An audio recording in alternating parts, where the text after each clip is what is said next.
सिद्धाणं नमो आयरीयाणं नमो उवध्यायाणं नमो लोये सौवसाहुणं नमः श्रीवर्धमानाय निर्धूतकलिलात्मने सालोकानां त्रिलोकानां यद्विद्यादर्पणायते।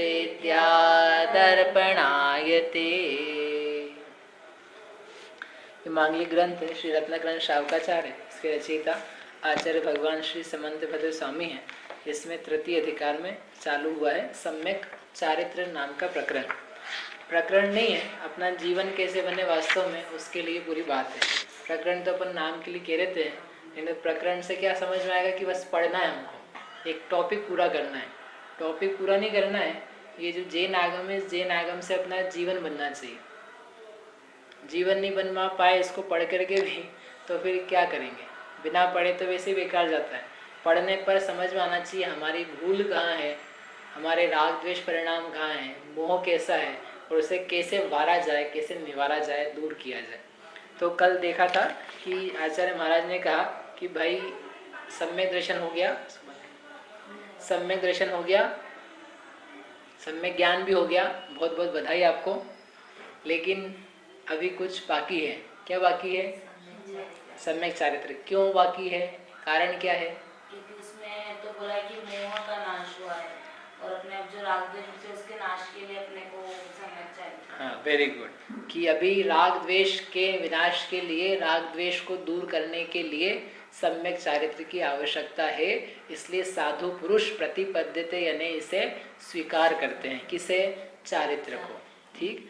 फिर उन्होंने कहा राग द्वेष को क्यों कह रहे आप? कि राग द्वेष के लिए इसलिए कह रहे कि राग द्वेष की निवृत्ति होगी तो 5 पापों का त्याग हो जाएगा। 5 पापों का इसलिए सीधे नहीं कहा, ये निश्चय की तरफ से, अध्यात्म का पक्ष आचार्य देव ने पहले रख दिया। आगे वर्णन व्यवहार की तरफ से ही चलेगा। व्यवहार की तरफ से यानी 5 पापों का त्याग कैसे होता है, 5 पाप क्या हैं, उनके त्याग करने की विधि कैसी है। तो पहले लेकिन आप अपना चित्त व्यवस्थित करना कि राग द्वेष के त्याग के लिए करा जाता है और राग द्वेष का त्याग होने पर 5 पापों का त्याग नियम से होता ही है। ठीक है। तो ये कल दूसरा श्लोक पढ़ा था, इसी को थोड़ा सा पढ़ के अपन आगे करेंगे। राग द्वेष निवृत्तेर हिंसादि निवर्तना कृता भवति अनपेक्षितार्थ वृत्ति कः पुरुषः सेवते नृपतिन। पहली लाइन कल करी थी अपन ने कि राग द्वेष की निवृत्ति होने पर हिंसा आदि यानी 5 पाप समझ लेना। हिंसा, झूठ, चोरी, कुशील, परिग्रह, ये इनसे क्या हो जाती है? निवर्तना कृता भवति। निवर्तना यानी छूटना, कृता यानी होना और भवति यानी हो जाती है। अर्थात 5 पापों से छूटना नियम से हो ही जाता है। कब? जब राग द्वेष से निवृत्ति हो जाती है। फिर नीचे की लाइन में उदाहरण दिया है। कह पुरुष, कौन सा ऐसा पुरुष है जो कि अनपेक्षितार्थ वृत्ति, अनपेक्षित जिसको अभिलाषा नहीं है, किसकी? अर्थ वृत्ति। अर्थ यानी प्रयोजन, फल, फल और वृत्ति यानी प्राप्ति, जिसको फल की प्राप्ति की इच्छा नहीं है, ऐसा कौन पुरुष होगा जो सेवते नृपतिन। नृपति यानी राजा, नृ यानी होता है मनुष्य, पति यानी स्वामी, मनुष्यों का स्वामी यानी नृपति। तो जो नृपति की सेवा यानी राजा की सेवा करे, ऐसा कौन पुरुष होगा कि जिसको इच्छा नहीं है फल की, कुछ भी धन की अभिलाषा नहीं है, कोई भोग मिले राजा से ऐसी कोई इच्छा नहीं है, या कोई मान सम्मान मिले, प्रतिष्ठा मिले, पद मिले, लोग समझे, ऐसी कुछ भी फल प्राप्ति की इच्छा नहीं है और फिर भी राजा की सेवा करे, ऐसा कोई मिलेगा? ऐसा हो सकता है कोई कि भाई जब तुम्हें इच्छा ही नहीं है तो तुम उसमें प्रवृत्ति में लगे कैसे रहोगे? जिसको धन की अभिलाषा हो वो राजा की सेवा करे, जिसको कोई मान प्रतिष्ठा सम्मान की इच्छा हो वो राजा की सेवा करे। कि राजा की सेवा करेंगे तो राजा हमारा ध्यान रखेगा और ध्यान रख के क्या कर लेगा? हमको सब पद की प्राप्ति करा देगा, मनुष्य वो मंत्री बना देगा अथवा कहीं लगवा देगा, कुछ बड़े पद पे दे देगा। जिसको अभिलाषा होगी वही करेगा, जिसको अभिलाषा नहीं है वो नहीं कर सकता है। इसी प्रकार से जब राग द्वेष मिट गए हैं तो राग द्वेष मिटने पर कौन ऐसा पुरुष होगा जो 5 पाप में प्रवृत्ति करेगा? समझ में? उदाहरण क्या दिया कि जिसके अभिलाषाएं नहीं है, भोग संबंधी, धन संबंधी, मान आदि संबंधी, वह व्यक्ति राजा की सेवा करता हुआ दिखाई नहीं देता, यानी अंतरंग में भाव मिट गया तो बाहर में राजा की सेवा जैसा हीन कार्य वो नहीं करेगा। अपना स्वतंत्र जो कार्य करना वो तो कर सकता है, स्वतंत्र कार्य नहीं, घर में रहना, आनंद भोगना, आत्मा का ध्यान करना, देव दर्शन आदि करना, वो सब तो वो कर सकता है क्योंकि उसमें कोई सेवा नहीं करनी है। लेकिन ये पराधीनता का काम क्यों करेगा?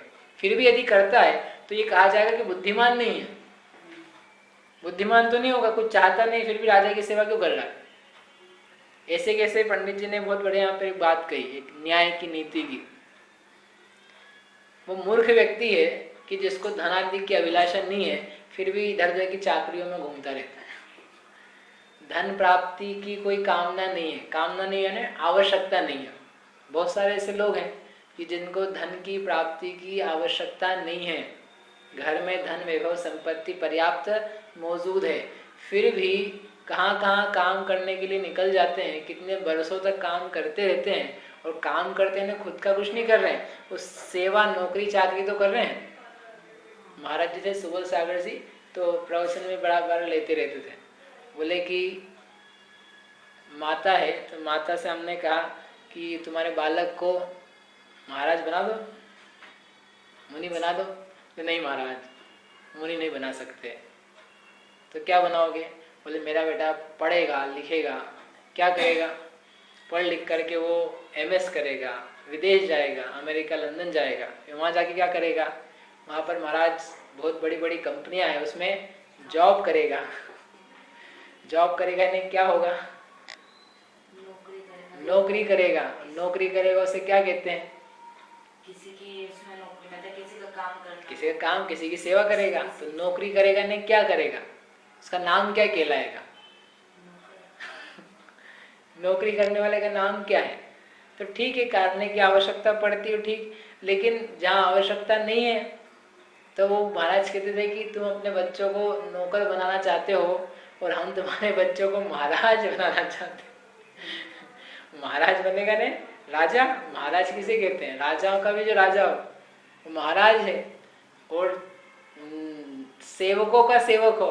अरे ये सारे जितने सारे लोग जिनकी कंपनीज है वो धन के सेवक हैं, वो लक्ष्मी के सेवक हैं, और उन सेवकों के तुम सेवक हो। तो फिर क्या नौकरी नहीं करें? अब तुम्हारी आवश्यकता है, तुम्हें कुछ और आता नहीं है और धन प्राप्ति का भी उपाय है, जीवन चलाना है, तो अब क्या कहें? लेकिन पहले तो जैन भी थे, तो जैन कोई नौकरी नहीं करता था। जैन तो वो होते थे साहूकार। साहूकार यानी अपना खुद का धंधा चलाए। चलो वो सब जाने दो, पुरानी बातें, लेकिन कर भी लो तो कम से कम इतना तो अपने चित्त में विवेक होना चाहिए कि जब आवश्यकता नहीं है तो उसको क्यों किया जाए। लोग बिना काम के नौकर बने हुए हैं। मतलब घर में बोले क्या, एक व्यक्ति से आप जॉब क्यों कर रहे हो? बोले अब क्या करें, कुछ काम ही नहीं हमारे पास। मतलब घर में आएंगे तो क्या करेंगे? तो टाइम पास करने के लिए क्या कर रहा है? नौकरी कर रहा है। एक व्यक्ति 60 साल का हो गया फिर भी काम करे जा रहे, क्यों करे जा रहे हो? बोले फिर हम घर में क्या करेंगे, हमको और कुछ नहीं आता है, कम से कम जाते हैं तो हमारा टाइम पास हो जाता है। मनुष्य भाव के लिए लिखा है इसी रत्नकरण शावकाचार में, एक एक पल की कीमत चक्रवर्ती अपना वैभव दे करके नहीं दे सकता है, इतनी कीमत है। और तुम कह रहे हो कि हम काय के लिए 100 रुपये 200 रुपये के लिए निकाल रहे हैं, टाइम पास के लिए निकाल रहे हैं। कितनी खोटी और कितनी हीन बात है, कितना अज्ञान भरा है। यहाँ तो एक समय कम पड़ता है कि अरे ये समय किधर इधर उधर नहीं चले जाए। तो बात वही है ना कि ये पता ही नहीं है चीजें, तुम्हें मालूम है कि समय यहाँ है। हाँ, तो इसलिए समय ये समझने की जरूरत है, और ये समझ में बाद में नहीं आता, वर्तमान समय में। ये व्यक्ति जितना जल्दी समझ जाए, युवा अवस्था में, बाल्य अवस्था में, शिशु अवस्था में, गर्भ अवस्था में, कि ये ही सार है, मनुष्य भाव प्राप्त करके इस पंचम काल में आकर के यदि धर्म का साधन नहीं किया, तेरा जीवन भोगों में उलझते रहने में, धन की प्राप्ति में, तृष्णा में ऐसा जाएगा कि तुझे कोई बचाने वाला नहीं आएगा। जो धन कमाया जाता है, जो दुकानदारी की जाती है, उसमें फिर जी के साथ छटपटाता है, वो जब छूटती है और छूटने के पहले ही करते करते कैसी रहती है, चिंताओं में रहता हुआ जीवन बर्बाद। इसलिए उदाहरण से पंडित जी ने लिखा कि राजा आदि की महाकष्ट रूप सेवा, तो जिसके भोगों की चाह हो, धन की अभिलाषा हो, अभिमान की इच्छा हो, वो व्यक्ति करे। और जिसको राजा है, जिसको धन की अभिलाषा नहीं है, आवश्यकता नहीं है, कोई मान सम्मान की विशेष चाह नहीं है, वो काहे के लिए राजा आदि की सेवा करे? वो महाकष्ट रूप सेवा कोई ऐसी आसानी से हो जाती है क्या? यानी कोई नहीं करेगा। इसलिए अपने को भी समझना जीवन में कि आवश्यकता नहीं है। श्रीमद जी ने कहा कि तेरे दाल रोटी की व्यवस्था है तो सब काम छोड़ के आत्मा आराधना करना। हाँ, दाल रोटी की व्यवस्था नहीं तो दाल रोटी की कर लेना, लेकिन उतनी व्यवस्था है और तुम दाल रोटी से ज्यादा चावल भी खा लेना, और क्या। कहने का मतलब सामान्य व्यवस्था है तो आत्मा आराधना के लिए निकल जाना यानी उसके लिए चिंतन के लिए समय देना, पढ़ने के लिए, उसको प्राप्त करने के लिए, उसको उतारने के लिए। नहीं तो पढ़ते पढ़ते ही समय निकल जाए, तब तो ज्ञान उत्पन्न नहीं हो पाएगा। तो ऐसे उदाहरण से, लौकिक प्रसंग से अपने वो भी समझा। आगे कह रहे हैं कि इस प्रकार से जब राग द्वेष की निवृत्ति हो जाती है तो वह पुरुष हिंसादिक का सेवन नहीं कर सकता। जैसे जिसकी अभिलाषा नहीं है तो वो राजा का सेवन नहीं कर सकता, राजा की नौकरी नहीं कर सकता, वैसे जिसके अंतरंग में राग द्वेष नहीं है वो हिंसादि 5 पाप नहीं कर सकता। मुझे मन में स्त्री की अभिलाषा रूप राग नहीं है, पर पदार्थों के प्रति राग मिट ही चुका है, तो स्त्री सेवन रूप मैथुन कार्य, अब्रह्म कार्य के लिए प्रवृत्त क्यों होएगा? जब मुझे कोई भोजन, वस्त्र, बर्तन, कपड़े, मकान से राग द्वेष रह ही नहीं गया है, तो वस्त्र, बर्तन, मकान को प्राप्त करने के लिए परिग्रह और उसके साधन के जुटाए जाएंगे।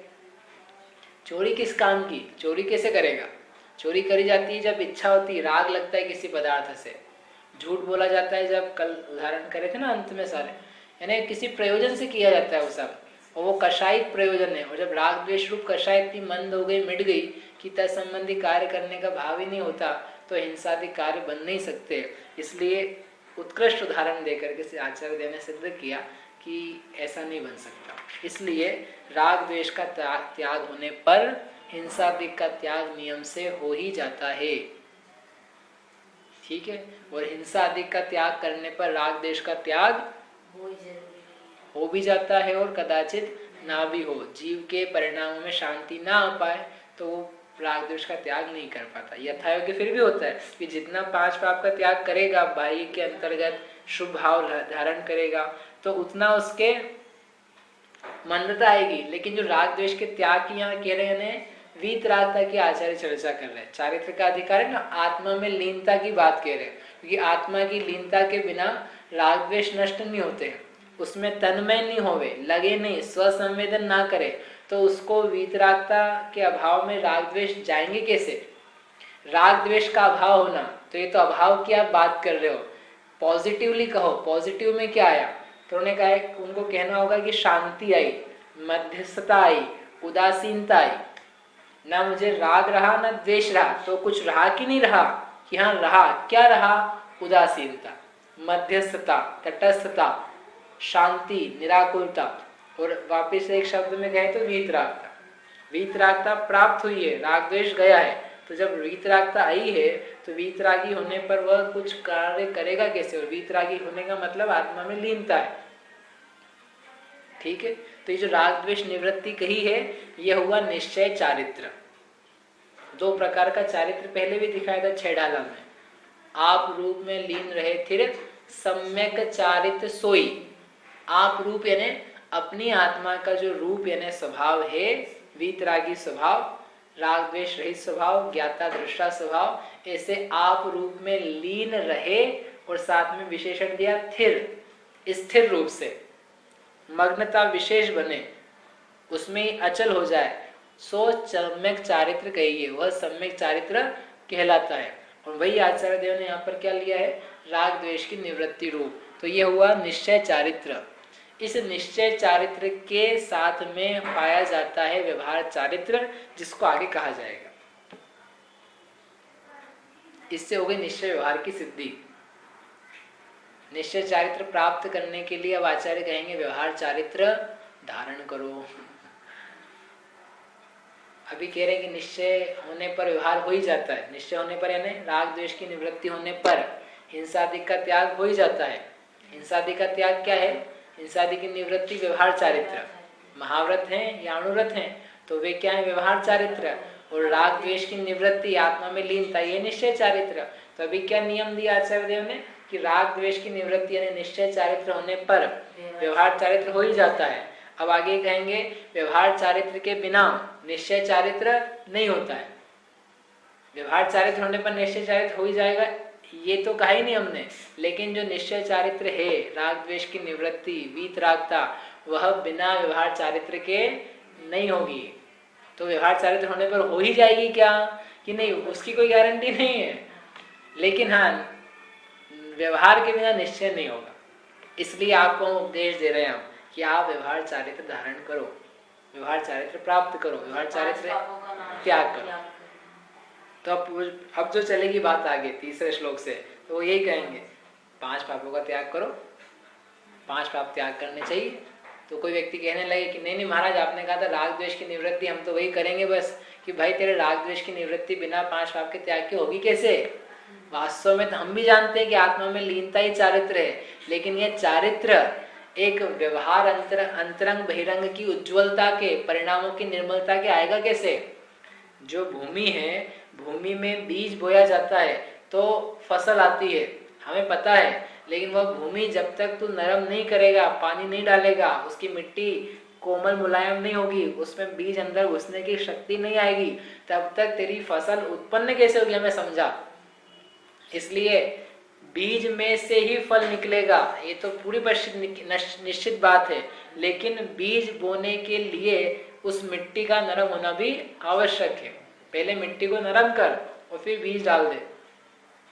ऐसे ही इन व्यवहार चारित्र आदि के द्वारा अपने आत्म परिणामों को निर्मल उपशमित कर, कषाय की मन्नता, उस मन्नता में फिर तेरे आत्मानुभवन का बीज पैदा हो।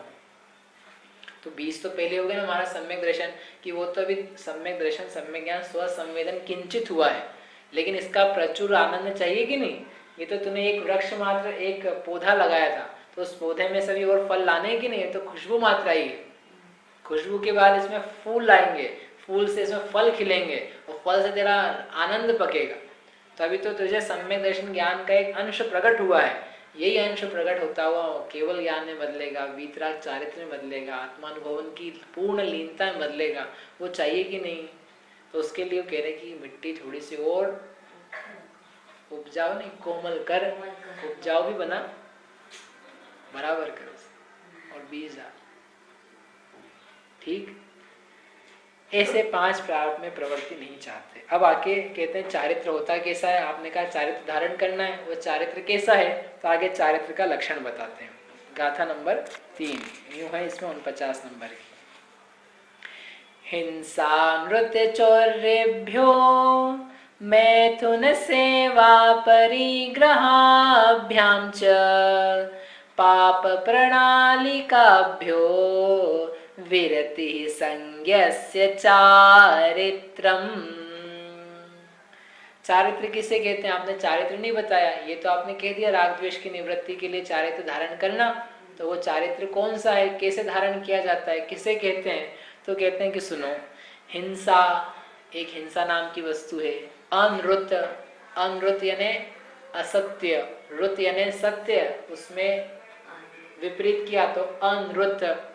फिर है चौर्य, चौर्य यानी चोरी, इनसे। और मैथुन सेवा अर्थात अब्रह्म रूप परिणाम। परिग्रह, परिग्रह ये क्या है? पाप प्रणालिकाभ्यो, ये पाप प्रणालिकाएं हैं। प्रणालिका यानी नालियां, नाली को ही क्या बोला? प्रणालिका, प्रणाली।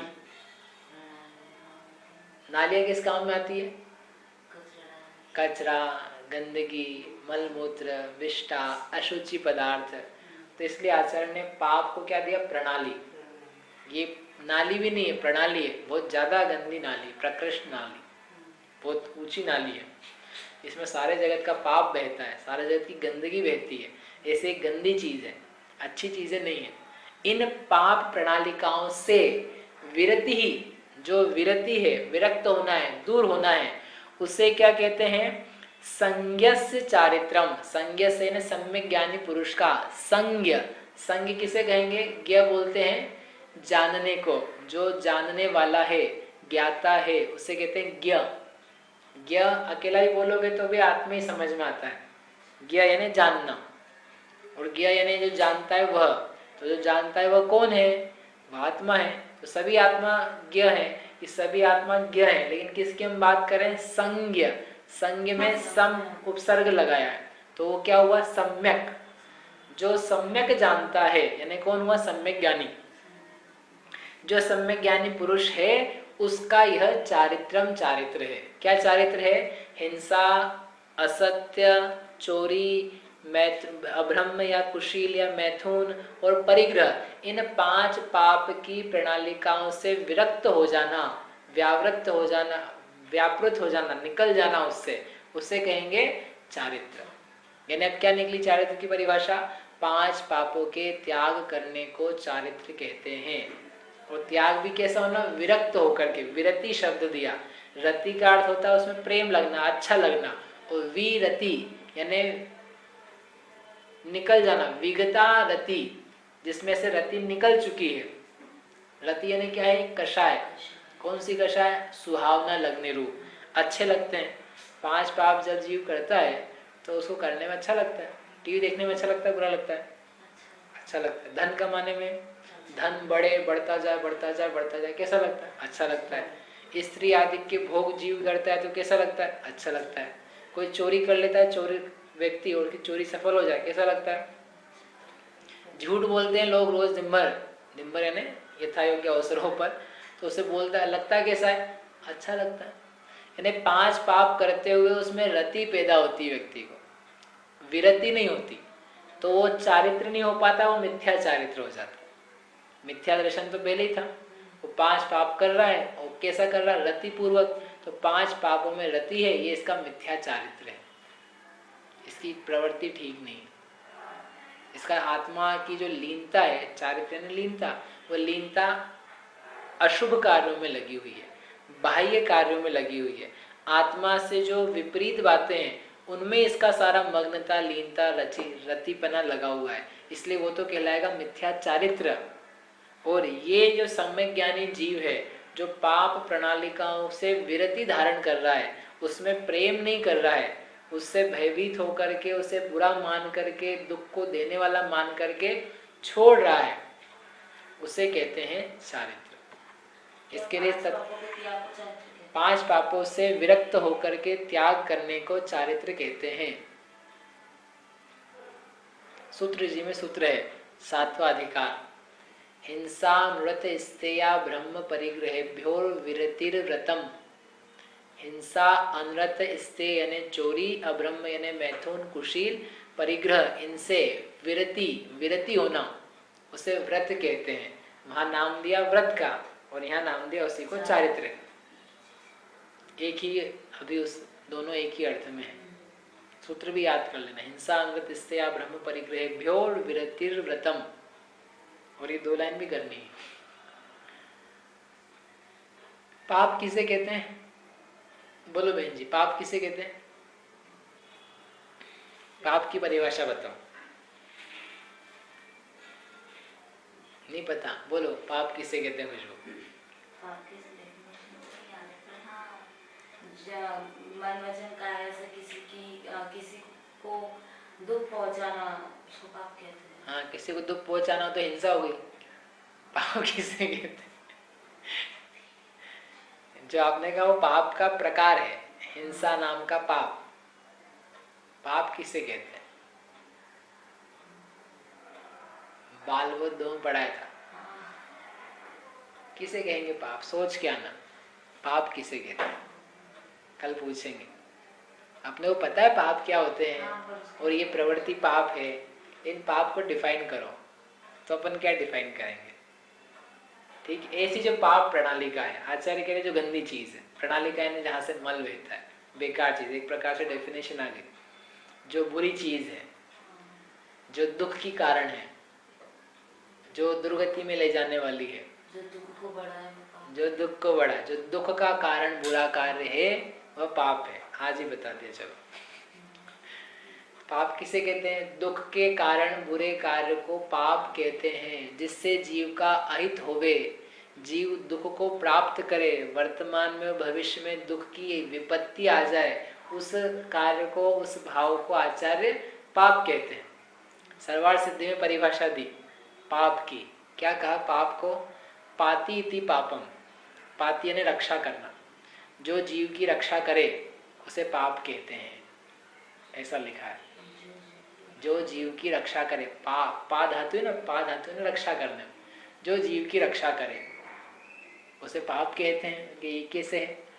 तो उन्होंने आगे पूरा लिखा, जो जीव की पुण्य से रक्षा करे उसे कहते हैं पाप। पुण्य से रक्षा करे यानी पुण्य में नहीं जाने दे, पुण्य से बचा करके रखे, पुण्य से दूर रखे, धर्म से दूर रखे, यानी पाप में, बुरे कार्य में फंसा रहे, इस प्रकार का जो काम है उसे कहते हैं पाप। ये होती शब्द से व्युत्पत्ति से अर्थ। शब्द पाप है ना, तो पाप से पा धातु है, तो रक्षा करे, तो रक्षा कैसे करेगा? ये धर्म मोक्ष से तो रक्षा करेगा नहीं, मोक्ष में तो जाने से रक्षा करने ने उसमें तो पहुंचाएगा नहीं, उससे दूर रखेगा। जैसे आपकी कोई व्यक्ति बुरे व्यक्तियों से सुरक्षा कर रहा है, यानी क्या है? उनसे दूर रख रहा है आपको। ऐसे पुण्य से ये सुरक्षा कर रहा है आपने, यानी पुण्य तो दूर रहे, स्वर्गाधिक गति तो दूर रहे, मोक्ष तो दूर रहे, हम इस जीव की सुरक्षा कर रहे हैं। हमने इसकी सुरक्षा का भार उठा रखा है कि हम इसको बिल्कुल दुखों में रखेंगे, तो सुख आदि लौकिक सुख और जो अभ्युदय निश्रेयस सुख है मोक्ष, उसको पास में नहीं आने देंगे, उससे पूरी सुरक्षा करेंगे। और पाप सुरक्षा करता है? बिल्कुल करता है। समझ में आए? यही परिभाषा। जो पुण्य से जीव की रक्षा करे, पुण्य से जीव को दूर करे, अपने हित से जीव को दूर करे, वो सब पाप है। ऐसे पाप 5 प्रकार के आचार्य ने बताए। हिंसा, झूठ, चोरी, खुशी, परिग्रह, इनका स्वरूप जो है वो आगे आगे जैसे आएगा अपन समझते जाएंगे। इस प्रकार से यहाँ तक ये बात हुई। चारित्र के धारण करने की आवश्यकता क्या है, वह अंतरंग चारित्र क्या है, उस निश्चय अंतरंग चारित्र के होने पर कैसे 5 पाप छूट ही जाते हैं, उसका संभवपना ही नहीं है। और उस अवस्था को प्राप्त करने के लिए आचार्य ने कहा चारित्र धारण करो, अर्थात 5 पाप का त्याग करो।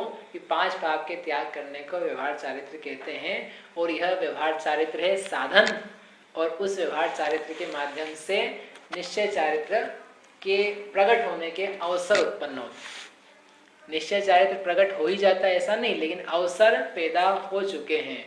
अब इस अवसरों में आप उसका लाभ ले लो तो निश्चय चारित्र उत्पन्न हो जाए, और लाभ ना ले तो जीव उससे स्वर्ग आदि की प्राप्ति कर लेगा, लेकिन मोक्ष मार्ग अभी होना बाकी है। ठीक, इस प्रकार से हम वास्तविक चारित्र को धारण कर सके, इस मंगल भावना से इसको यहीं तक करते हैं। अब कल बताएंगे 2 प्रकार के भेद, और फिर उसमें गृहस्थों के कौन से भेद हैं, और फिर वहां से प्रकरण चालू होगा, अनुवृत्त होगा। जावाणी के ज्ञान ते सूझे लोकालोक, सोवाणी मस्तक नवो सदा देत हो ढोक।